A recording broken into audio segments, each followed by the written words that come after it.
Bienvenidos, chicos, este es un vídeo más, un vídeo de estos cortitos que a vosotros os gustan, que yo voy directa al grano, ¿sabéis? En estos tipos de vídeos yo no explico ni voy a dar definiciones, sino os voy a dar truquitos, os voy a dar tips, os voy a ex- ejemplificar básicamente un concepto y cómo se traduce esto en la vida real y cómo lo vas a poder rápidamente identificar en un escenario. Bien, ¿de qué voy a hablar hoy? Hoy voy a hablar de las operaciones motivadoras condicionadas. ¿Verdad que hay tres tipos? Tenemos lo que es la reflexiva, sustituta, de sustitución y la transitiva. Veréis que es súper sencillo. ¿Por qué? ¿Por qué lo hago? Realmente son vídeos que siempre, cada año mis alumnos, diferentes alumnos me lo van preguntando en diferentes promociones. Siempre lo voy explicando en las diferentes promociones, pero en el curso, en mi curso. Pero este año he dicho, ok, voy a hacer un vídeo que esté en YouTube y que cualquier persona pueda verla, porque imagino que no solamente son mis alumnos los que tengan dudas, porque realmente no son tan sencillos de identificar. Pero después de este vídeo veréis que lo vais a entender así y lo vais a acertar en todas las preguntas tipo test. Ok, aquí que tengo, tengo las operaciones motivadoras condicionadas reflexiva. ¿Por qué empiezo por la reflexiva? Para mí es la que más me gusta. Vamos a identificar, vamos cada vez que hablemos de reflexiva, ¿verdad? Que esto es una R, ¿ok? La vamos a relacionar con la palabra de aversive. Venga, voy a ponerlo aquí. Voy a ponerla aversive. También vamos a relacionarlo, vamos a poner primero las palabras clave con lo que nosotros tenemos que relacionar este concepto con la palabra clave. Reflexiva lo vamos a relacionar con aversive y lo vamos a relacionar con advertencia. Advertencia. Ok. Tenemos la R, ¿verdad? En los dos sitios. ¿Qué significa esto? Cuando nosotros vamos a ver, cuando veamos un escenario que nos tengamos que discriminar entre diferentes opciones y ese escenario diga, ok, algo que suceda, que explique algo que suceda en el ambiente que vaya a impactar directamente tu conducta. O sea, en el escenario te van a decir algo, una situación que va a impactar, que va a impactar rápidamente en la conducta de la persona. Por ejemplo, y va a impactar realizando una conducta de evitación. Una conducta que dices, ok, aquí está sucediendo algo, te van a hablar de un escenario de que te van a hablar de un escenario de una situación que impactará en la conducta y que habrá una señal que te va a decir esta situación va a empeorar. Habrá una señal de advertencia, que va a actuar como ese estímulo aversivo, que tu conducta va a impactar directamente tu conducta normalmente para evitar, para escapar de esta situación. Vais a decir, ¿qué me estás contando? Bien, os lo pongo con un ejemplo y aquí os lo pongo. Tú vienes aquí con tu coche. Sí, perdón. Vale, imagínate, vienes aquí con tu coche. Vale. Sí. Vas súper rápido, no sé si, bueno, veis un coche. Vais súper rápido. Mientras vas yendo súper rápido, aparece y ves de lejos a la policía, ¿ok? Ves de lejos a la policía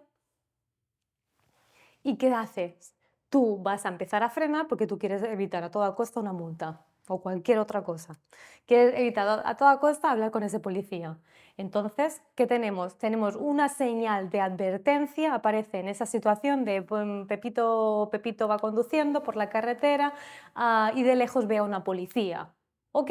De lejos ve a esa policía, es esa señal de advertencia, ese estímulo aversivo que actúa de estímulo aversivo impacta directamente en tu conducta. Tu conducta cambia totalmente. En este caso, empezar a frenar porque tú no quieres una multa.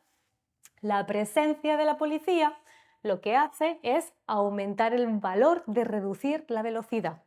¿Ok? Vamos a ver otro ejemplo. Por ejemplo, vale, imagínate el típico que siempre aparece. Estás en una fiesta, si estás en una fiesta y ya lleváis mucho tiempo en esa fiesta, lleváis mucho tiempo bebiendo y un amigo dice, oye, ponme otra ronda. Ponme otra ronda, esa statement, esa afirmación, esa pregunta, esa demanda, ¿qué pasa? Actúa de una señal como estímulo aversivo, como una advertencia de, esa señal que te indica que la situación va a empeorar, ¿verdad? Algo que sucede, que empeora y que impacta directamente tu conducta. Entonces, en el momento que tú escuchas, ponme otra ronda, tú dices, ok, me planto, yo no, porque sé que si sigo en esta ronda va a empeorar va a empeorar totalmente lo que es la situación, la condición. Cayó el policía. Vale, vamos a ver. En caso aplicado, en típico caso aplicado, aquí tenemos un cronómetro, el típico cronómetro. Imagínate que estás con un estudiante y le dices, venga, tienes que hacer esta actividad de matemáticas, de lo que sea, la actividad, y cada vez que suene el cronómetro, si no has terminado la actividad, te voy a quitar un punto, por ejemplo. Este cronómetro en esa situación, ¿qué es? No deja de ser una señal, un estímulo que señala, que este estímulo señala que va a empeorar la situación, porque en el momento que suene y yo no haya terminado la tarea, me quitan un punto o no tengo acceso al patio. Pues ya está, básicamente es eso.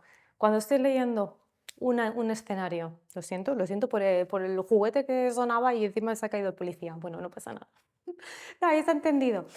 Em, Cuando estéis en un escenario y leáis, sabéis que la primera frase nuevamente es de introducción al escenario, pero en el momento que tú eres capaz de identificar que hay un estímulo ahí, que ese estímulo está indicando de que va a empeorar la situación y que cambia directamente, impacta directamente la conducta, aumenta el valor de reducir o de cambiar directamente una conducta para evitar más empeoramiento, chicos, siempre actúa la R, ¿ok?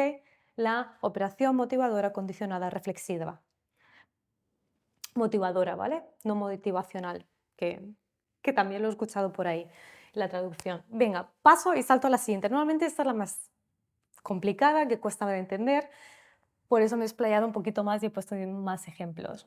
He intentado poner estímulos salientes, pero bueno, no siempre sale todo bien. Operación motivadora condicionada, voy a la siguiente, la reflexiva, voy a la S, a la sustituta.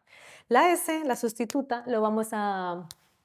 ¿Cuál es la palabra clave que yo quiero que vosotros la relacionéis y la correlacionéis? Quiero que la correlacionéis con pairing. Con pairing.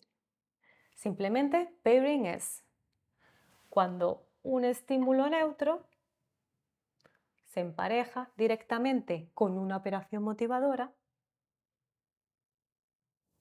y al final ese estímulo neutro se convierte ¿en qué? En una operación motivadora condicionada sustituta, ¿vale? Motivación condicionada sustituta. Ok, chicos. Bueno, veis que en verdad simplemente estoy escribiendo título, palabras clave y poquitas cosas. Si no hubiera cogido el ordenador para que todos hubiera visto un poquito más claro. Ok, por ejemplo, este es el típico escenario que te preguntan en un examen. Bueno, que te explican, por ejemplo, una persona todos los viernes, todos los viernes por casualidad, al final que, imagínate, una persona que bebe bastante café, ¿vale? Va cada día al Starbucks y se lo compra, el café. ¿Qué pasa? Que un viernes va y le dicen, mira, hoy tienes un café gratis. Ah, pues dice, ok. Al siguiente viernes que va, por lo que se ve, los viernes hacen café gratis. Bien, pues al final esa persona, aunque no le apetezca el café, pero para absolutamente nada, que esté súper mal de la barriga o lo que sea, que no le apetezca súper nada, esa persona va a ir al Starbucks los viernes, va a ir al Starbucks el viernes a tomar un café. ¿Por qué? Porque ha habido este emparejamiento, ha habido ese estímulo neutro de, ok, yo voy, es viernes, en ese momento, en ese momento que eso se establece, a mí me apetecía mucho café, era viernes, ok, ese café en viernes se convierte en operación motivadora condicionada sustituta. Sustituta, ok. Le apetecía mucho y sabéis que el emparejamiento, condicionamiento clásico no es solo de una repetición que ha sucedido solo una vez, sino son de múltiples, de múltiples. Entonces, muchas veces esa persona ha ido al Starbucks un viernes a coger un café, le ha salido gratis y le apetecía mucho ese café. Pero llega un día, que es un viernes, no le apetece el café, pero igual está, vas a coger el café. Siguiente, por ejemplo, y además tengo una compañera en el trabajo que a las 11 de la mañana cada día come, a la hora de comer. Es hora de comer, no de desayunar, sino de comer. Esa persona, cada vez que llega a las 11 de la mañana, come aunque no tenga hambre. ¿Por qué? Porque ya ha habido ese emparejamiento previo. Ya está, es esto. Cuando vosotros os veáis que hay un estímulo neutro que ha sido emparejado, chicos, sustituta, sin duda. Y la última, mi favorita, y bueno, ya sabréis por qué, la operación motivadora condicionada transitiva. Y aquí os quería poner esto, lo que es una llave. ¿Cuál es la palabra que vamos a relacionar, operación motivadora condicionada? La vamos a relacionar con la T. ¿Pero verdad que aquí tenemos una T? La vamos a relacionar con la T de tricky. ¿Ok? It's a tricky situation.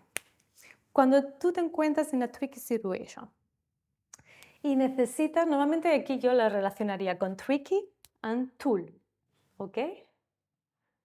Tool. Tenemos dos T's.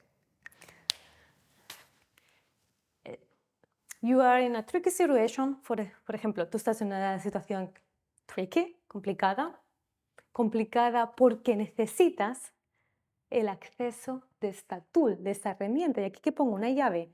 Imagínate que estás en casa y se te ha olvidado, cualquier cosa en el parking, en el coche. Entonces dices, vale, ok, tengo que ir al parking. Tú bajas al parking y bajas sin tu llave. ¿Vale? Eso para explicar la llave. Y bajas sin la llave. Entonces estás en el parking, abajo, enfrente del coche y no tienes ni la llave del coche. O, ok, vale, esta no es una llave del coche, vamos a decir que no tienes, estás ahí abajo en el parking y no tienes la llave para entrar, para abrir la puerta del parking. Ok, you are in a tricky situation because you need a tool, right? Tú necesitas una herramienta que te permita el acceso a abrir la puerta del parking y ir al coche y sacar lo que tú necesites, por ejemplo, el portátil. Ya está. Esta, porque es mi favorita, porque como ya sabéis, amo conducta verbal y esta, gracias a la operación motivadora condicionada transitiva, gracias a aplicar esta condición,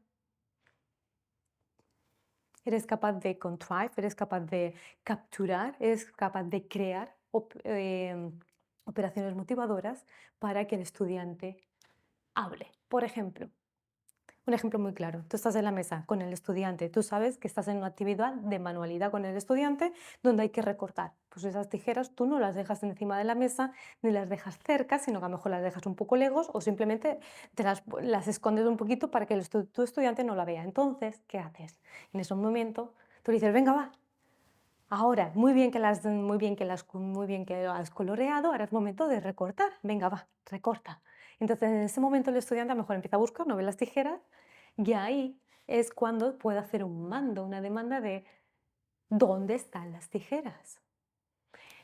Estudiante está en a tricky situation, yo le he dicho, venga, recorta, sabe que es una instrucción, sabe que tiene que seguirla, necesita las tijeras para recortar, pero en ese momento no están, entonces ahí tú le enseñas bien el mando de dónde están las tijeras para que te pregunte y tú le digas, ah, mira, las tijeras están ahí, en ese armario, ves a buscarlas, están en ese cajón, o en la otra clase, ves a buscarlas. Ya está, es un mando por información y vamos, es súper útil. Por lo tanto, si veis en conceptos aplicados, lo vais a ver muchísimos escenarios de lenguaje y de to capture, to contrive language. O sea, me encanta. Ya está, ya lo he explicado. He tardado bastante más porque creo que me explaya demasiado, pero para reforzar un poco, chicos, operación motivadora condicionada, la R, la reflexiva. La reflexiva la emparejamos con, tenemos una R, aversive and advertencia, a warning signal. Tenemos la R de reflexiva, aparece un estímulo, una señal que señala este estímulo que la situación va a empeorar. Entonces, normalmente tu conducta cambia. ¿Qué quiere decir? Déjame que te diga que a veces puede ser que sea al contrario, que no sea siempre sea negativo, que sea un estímulo de advertencia negativo. Normalmente podría ser que la prolongación del propio estímulo acabe siendo reforzador, pero eso que no he visto ningún escenario que lo planteen y que la respuesta sea reflexiva. O sea, siempre en todos los escenarios que yo he visto personalmente, lo plantean de esta forma para que sea fácil de identificar. Estoy hablando de estímulo, que ese estímulo señala que la situación va a empeorar, sabemos siempre va a ser reflexiva. En el momento que haya un escenario en que un estímulo neutro haya sido emparejado con otros estímulos, vamos siempre y sabemos que es la sustituta. Y la T de transitiva la relacionamos con tricky, con tool, tenemos T, T, T. Ya os lo he explicado, una tricky situation, que tú necesitas una tool, tú necesitas una herramienta, tu access para acceder a lo que tú quieres. Por ejemplo, estás en el sofá, también, estás en el sofá. Imagínate, estás en el sofá, coges un helado, te sientas, todo súper bien, y se te ha olvidado la cuchara. Sería una ¿qué? Sería una transitiva. Tú necesitas la cuchara para acceder a ese helado. Ese sería un ejemplo típico de la vida diaria. Y os he puesto el típico escenario también de cómo sería en instrucción. Pues ya está, chicos. Espero que haya sido útil, que os haya servido para algo. Y si hay alguien aquí que diga, oye, mira, esa S la podemos pensar en una palabra clave que empiece también por S, darme la idea. Porque he intentado hacerla con la R, aversive, advertencia, S, me he quedado con pairing, porque al final no deja de ser pairing, y la T de tricky and tool. Chicos, espero que os haya sido útil. Ahora, mi recomendación es ponte a hacer todos los ejercicios que tengas sobre esto y, y verifica que realmente este vídeo ha sido útil y no. Y si es así, escríbame un comentario y dime, sí, profe, lo lograste, ha sido útil. Venga.